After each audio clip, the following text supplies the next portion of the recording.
La chaîne d'approvisionnement est un système interconnecté, contenant des flux de biens, de personnes, de données et de fonds. Les chaînes d'approvisionnement hautement performantes et robustes sont la clé du développement et de la croissance économique des pays. Elles veillent également à ce que les sociétés et les communautés résistent mieux aux chocs et aux perturbations lorsque des catastrophes naturelles ou des conflits provoquent une crise humanitaire. La chaîne d'approvisionnement et la logistique sont les piliers des opérations humanitaires. Elles assurent la survie des personnes touchées et permettent de fournir une aide d'urgence. Dans le contexte humanitaire, la chaîne d'approvisionnement comprend différentes phases, dont des activités visant à accroître la résilience, à renforcer les capacités et à se préparer aux opérations à venir. Lorsqu'une catastrophe se produit, les phases d'évaluation et de planification déterminent le programme humanitaire à mettre sur pied. La phase opérationnelle, à proprement parler, commence par la mobilisation de ressources et le sourcing de produits. Ces derniers sont expédiés et distribués à la population touchée.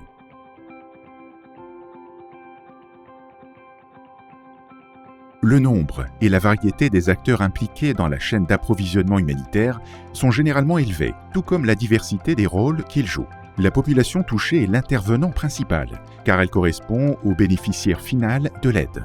Les autres intervenants essentiels sont le gouvernement national qui joue le rôle de coordinateur désigné de la réponse, les agences humanitaires qui apportent leur aide, les donateurs institutionnels et privés qui financent l'opération, les fournisseurs commerciaux qui jouent le rôle de fournisseurs et de prestataires de services, et l'armée qui peut mobiliser d'importantes ressources, et les médias qui parlent de la crise et des opérations de secours. De la préparation à la distribution, la coordination est essentielle.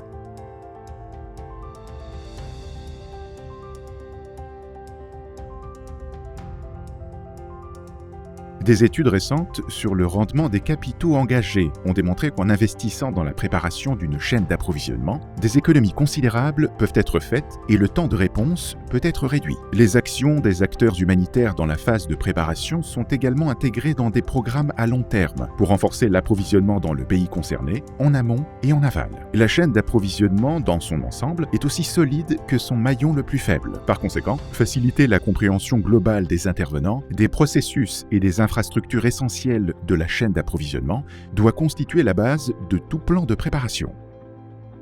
Les investissements en préparation peuvent porter sur le renforcement des capacités du personnel, la rationalisation des processus de travail, le développement de systèmes informatiques, le prépositionnement des produits de secours et le développement des infrastructures. Les études sur le rendement des capitaux engagés ont démontré qu'une approche consolidée des principales activités de préparation a un impact maximal sur les performances de la chaîne d'approvisionnement, contrairement aux investissements dans une ou deux activités seulement. Par exemple, investir uniquement dans les formations.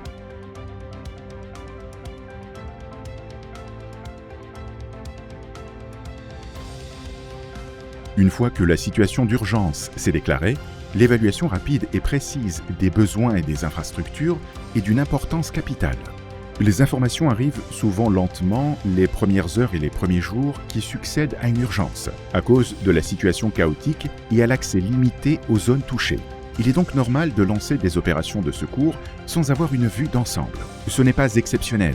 À partir des meilleures informations disponibles recueillies juste après la catastrophe, les organisations humanitaires définissent leur plan d'intervention et de réponse.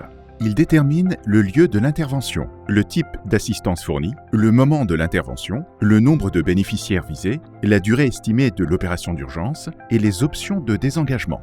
Cela permet finalement de définir les besoins de financement pour répondre à l'urgence.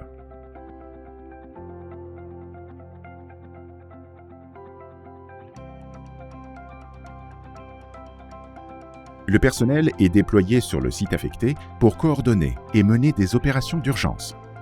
Apporter au personnel expérimenté et formé sur le terrain un appui suffisant en lui donnant accès à des bureaux, un logement, de la nourriture et des équipements tels que des générateurs, des véhicules ou des moyens de communication est considéré comme une responsabilité logistique en période d'urgence. Et les biens nécessaires peuvent provenir de dons en nature, de stocks prépositionnés ou de fournisseurs commerciaux au niveau international ou local. Les programmes en espèces et en bons sont de plus en plus souvent mis en place parallèlement aux chaînes d'approvisionnement en biens physiques. Dans le cadre de ces programmes, Il est essentiel que les marchés locaux soient en mesure de répondre à la demande et que les bénéficiaires ne se retrouvent pas avec de l'argent sans avoir accès aux produits.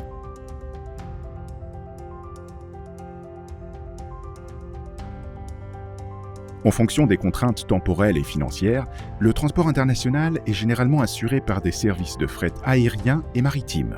Lors de la réception de gros volumes de produits, les ports aériens et maritimes du pays touché se heurtent souvent à d'importants problèmes. C'est surtout le cas dans les premiers jours suivant une catastrophe.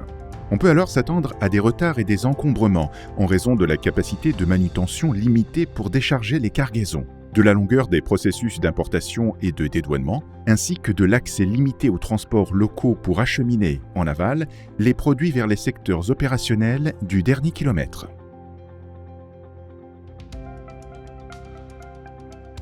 Les cargaisons venant d'arriver dans le pays ou celles provenant de fournisseurs locaux ou de stocks prépositionnés sont ensuite divisées en lots plus petits et transportées par voie routière, ferroviaire, aérienne ou maritime, ou par une combinaison de toutes ces voies. Afin de répartir les volumes dans de plus petits lots, il faut aménager des entrepôts transitoires ou ce que nous appelons des points de transbordement. Un défi commun est la forte concurrence qui fait rage pour les capacités de transport limitées. Elle est due aux nombreuses organisations qui répondent aux situations d'urgence et aux demandes habituelles du secteur commercial qui continue d'effectuer ses activités de transport dans les parties du pays qui ont été épargnées.